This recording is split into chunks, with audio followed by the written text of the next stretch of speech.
అందరికీ నమస్తే. ఈ ప్రభుత్వం మళ్ళీ ఒక తొందరపాటు నిర్ణయం తీసుకున్నది. ఏంది తొందరపాటు నిర్ణయం అంటే, మొన్న రేవంత్ రెడ్డి చెప్పిండు కదా ముఖ్యమంత్రి, కోదండరామ్ను 15 రోజుల్లో ఎమ్మెల్సీ చేస్తా అని.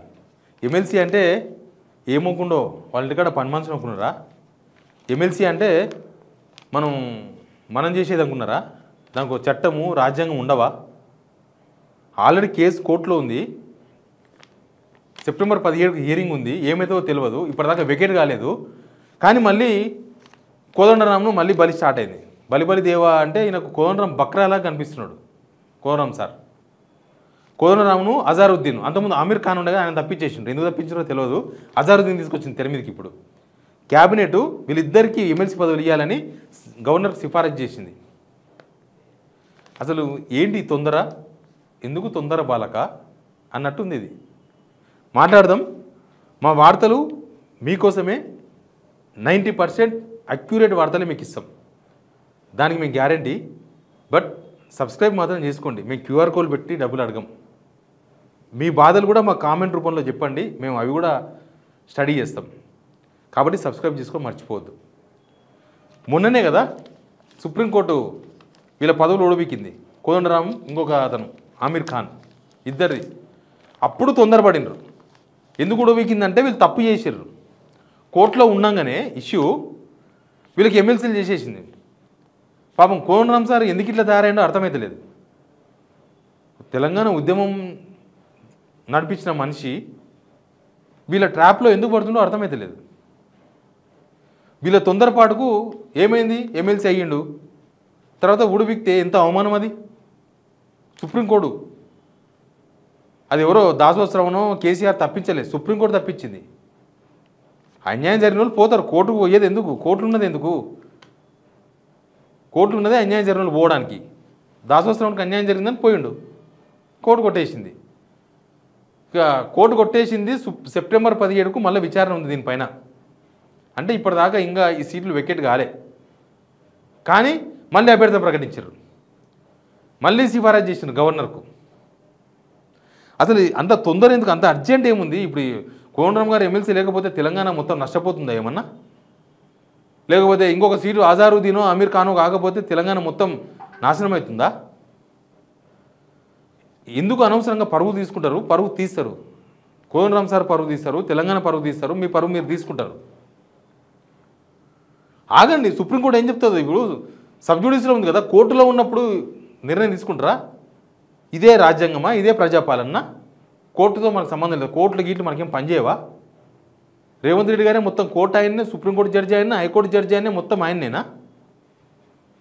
కోర్టులో ఉంది ఇష్యూ, మీరెట్లా ఏలు పెడతారు? మొన్న అలా తప్పించింది, ఇంకా వెకెట్ కూడా చేయలేదు. ఇంకా కౌన్సిల్ గుర్తించాలి వెకెట్ చేసినట్టు. అదంతా నడుస్తుంది ఇష్యూ. కానీ అప్పుడే వీళ్ళిద్దరిని మళ్ళీ ఎమ్మెల్సీలుగా ప్రకటించారు. రేపు సెప్టెంబర్ 15 నాడు పాతోళ్ళకి ఇవ్వాలని తేల్చారు అనుకో. ఎందుకంటే మీ ప్రభుత్వము, మీ క్యాబినెట్ ఎంత వాల్యూ ఉంటుందో అంతకుముందు ప్రభుత్వం, అంతకుముందు క్యాబినెట్ కూడా అంతే వాల్యూ ఉంటుంది. ప్రభుత్వాలన్నీ ఒకటే. రేవంత్ రెడ్డి ప్రభుత్వం గోల్డెన్ ప్రభుత్వం ఏం కాదు. అన్ని ప్రభుత్వాలు చట్టాలకు లోబడే పనిచేయాలి. వాళ్ళు కూడా అలా చట్టానికి ఎక్కి పోయి పనిచేయడానికి లేదు. రేపు ఒకవేళ ఇవ్వద్దు, రేపు పాతోళ్ళకి ఇవ్వని అన్నారు అనుకో. దాసోత్సవం ఆల్రెడీ ఎమ్మెల్సీ ఉన్నాడు. తర్వాత కుర్రా సత్యనారాయణ అని వేరే అతను ఉన్నాడు, అతనికి ఇవ్వలేదు, అతనికి ఇవ్వమని చెప్తారు. ఇంకొకరు కూడా సూచించమని చెప్తారు. ఏం చేస్తారు అప్పుడు మీరు? అప్పుడు కోదండరామ్ ఎమ్మెల్సీ పదవి లేకపోతే అజారుద్దీన్ ఎమ్మెల్సీ పదవి ఎక్కడి నుంచి? రేవంత్ రెడ్డి ఇంటికి వెళ్ళి ఇస్తాడా? లేకపోతే ఎమ్మెల్సీలతో రాజీనామా చేయించి ఆ వెంకటన్నకి ఇస్తారా? అట్లా కూడా గవర్నర్ కూడా సిఫారసు చేయడానికి లేదు కదా.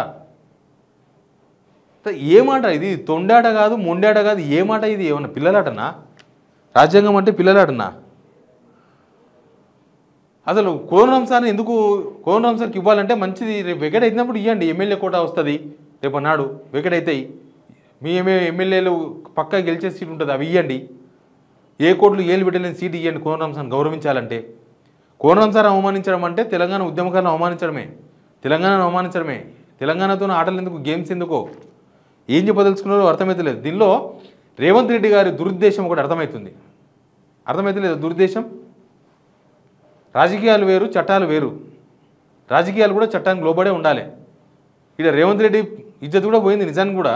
రేవంత్ రెడ్డి క్యాబినెట్ ఒక క్యాబినెట్ సిఫారసు చేసి సుప్రీంకోర్టు కొట్టేసిందంటే వాళ్ళ తలకాయ ఏడబెట్టుకోవాలి వాళ్ళు. ఇప్పుడు మళ్ళీ అట్లాంటి పనే చేసుకుంటున్నారు. తప్పు ఒకసారి జరుగుతుంది, దాన్ని సరిదిద్దుకోవాలి. అసలు ఇది దీన్ని అంటారు పొగరనో లేకపోతే అహంకారం అని దీన్ని అంటారు. ఇదే అహంకారం అంటే, వేరే అహంకారం అంటే వేరే ఉండవు.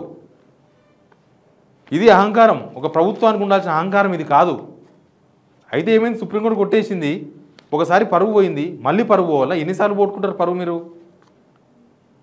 దీనిలో ఆయన పావు, కోదండరామ్ గారు పావు. ఆయన పావు ఎందుకైతుండో ఆయనకు అసలు ఏందో అర్థమైతే లేదు. ఆయన ఆచార్య, ఆయనకు అన్నీ తెలిసి ఉంటాయి. ఆయన మొదలే పొలిటికల్ ఓ పార్టీ ఉంది ఆయనకు. ఇప్పుడు అజారుద్దీన్, ఇప్పుడు నిజానికి గవర్నర్ కోటాలు పెట్టాలంటే పొలిటికల్ లీడర్ కాకుండా ఉండాలి. ఇప్పుడు ఆయన అజారుద్దీను ఆల్రెడీ ఎంపీగా పనిచేసినాడు, ప్లస్ టీపీసీసీ ఆయనకు ఏదో పదవి ఉంది, దానిలో కాంగ్రెస్లో ఏదో పదవి ఉంది ఆయనకి, వర్కింగ్ కమిటీ మెంబర్ అంట. ఈయన ఒక పార్టీ ఉంది కోదండరామ్ సార్కి, ఆయన పార్టీకి అధ్యక్షుడు. ఆ కాజు మీద కూడా కొట్టేసి వాళ్ళని రేపు అన్నాడు గవర్నర్ చేతిలో ఉంటుంది. ఆ కాజు మీద కూడా వీళ్ళిద్దరిని డిస్క్వాలిఫై చేసి, అంటే వీళ్ళిద్దరు అర్హులు కాదని చెప్పేసి ఆ ఫైల్ వెనుక తిప్పేయచ్చు. ఏం చేస్తారు ఇవన్నీ? అసలు చట్టాల మీద గౌరవం లేదా, మనుషుల మీద గౌరవం లేదా, తెలంగాణ మీద గౌరవం లేదా, ఏంటి అసలు ఏం చెప్పదలుచుకున్నారు? కోదండరామ్ సార్ మీరు మళ్ళీ బలవుతారు. తెలివైన నిర్ణయం తీసుకోండి. వీళ్ళ గేమ్లో మీరు, రేవంత్ రెడ్డి గేమ్లో మీరు ఆటపావు కాకండి. మీ పరువు ఒకసారి పోయింది. అసలు మీరు మళ్ళీ ఎమ్మెల్సీ తీసుకోకూడదు అనేదే తెలంగాణ ప్రజల ఉద్దేశం. మీరు ఎవ్వరికి ఏ పార్టీకి లొంగొద్దు అనేదే తెలంగాణ ప్రజల ఉద్దేశం. కానీ మీరు లొంగిపోతే ఎవరేం చేస్తారు?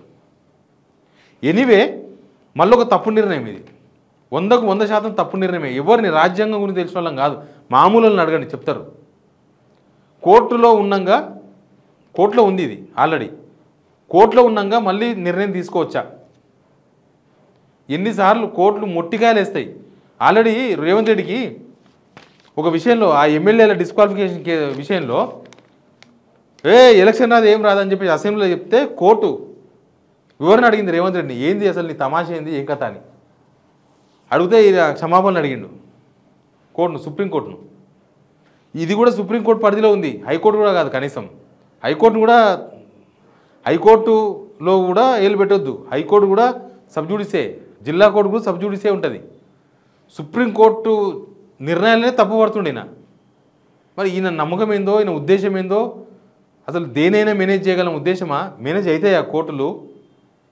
ఒక ముఖ్యమంత్రి, ఒక రాజ్యాంగబద్ధమైన పదవిలో ఉన్న వ్యక్తి ఆ రాజ్యాంగాన్ని కట్టుబడి ఉండాలి, రాజ్యాంగం ప్రకారం నడవాలి, రాజ్యాంగాన్ని విలువ ఇవ్వాలి. వీళ్ళే రాజ్యాంగాన్ని పట్టించుకోకపోతే, వీళ్ళే రాజ్యాంగానికి తూట్లు పొడిస్తే, వీళ్ళే రాజ్యాంగానికి అడ్డం తిరిగితే అసలు ఎందుకు ఆ ఎర్రబుక్ కొట్టుకొని ఎందుకు తిరగాలి రాహుల్ గాంధీ? వీళ్ళెందుకు తిరగాలి? పొద్దుగా లేస్తే ప్రజాపాలన ఎందుకు చెప్పుకోవాలి? ఏం జరుగుతుంది అసలు తెలంగాణలో ప్రజాపాలన నడుస్తుందా? దీన్ని చూసి ప్రజాపాలన అనొచ్చా? రాజ్యాంగాన్ని క్రాస్ చేసిపోతే అది ప్రజాపాలన అవుతుందా? ప్రజలు ఒక సామాన్యుడు అట్లా పోగలడా? చట్టం గురించి అంతంత తెలియని వాళ్ళు, రాజ్యాంగబద్ధమైన పదవుల్లో సంబంధం లేని వాళ్ళు జనమే నీతిగా బతుకుతుంటే, ఇక్కడ నీతిగా బతకపోతే ఎట్లా? ఆదర్శంగా ఉండాల్సిన ప్రభుత్వమే గతి తప్పితే ఎట్లా? అసలు ఏం చెప్పదలుచుకున్నారు దీని ద్వారా మీరు ప్రజలకి? ఈ ఓవరాల్ విషయంలో రేవంత్ రెడ్డికి ఏం కాదు, ఆయన ముఖ్యమంత్రి ఉంటాడు, కానీ వీళ్ళే బలవుతారు. ఎవరైతే సిఫారసు చేయబడ్డారో వాళ్ళు బలి. వాళ్ళతో మాట్లాడే చేసినారు. కోదండరామ్ కూడా మనం చూడలేదా, ముఖమంతా మార్చుకొని కూర్చుండు ఏదో జాగిరి పోయినట్టు. ఏం పోయింది సార్ మీకు? ఎనీవే, ప్రభుత్వం రేవంత్ రెడ్డి తీసుకున్న ఇంకొక తప్పు నిర్ణయం. నెక్స్ట్ ఏం జరుగుతుందో చూద్దాం. సెప్టెంబర్ 15 నాడు హియరింగ్ ఉంది. కనీసం ఆ హియరింగ్ అయిపోయిన తర్వాత కోర్టు ఏం చేస్తుందో చూశాన్న ఓపిక లేకపోతే ఎట్లా మీకు? ఇప్పుడు ఈ విషయం కూడా కోర్టులో చెప్తారు వాళ్ళు, సార్ మీరేమో సెప్టెంబర్ 17 అన్నారు, ఆల్రెడీ మళ్ళీ క్యాబినెట్ అంట మళ్ళీ సిఫారసు చేసింది అంటే, ఇదిగో రాజ్యాంగంలో కిందకి వస్తుంది, సుప్రీంకోర్టు మళ్ళీ సబ్జుడిస్ కిందకి వస్తుంది. ఈసారి ఏం చేస్తుందో చూద్దాం మనం కూడా. Please subscribe signal TV.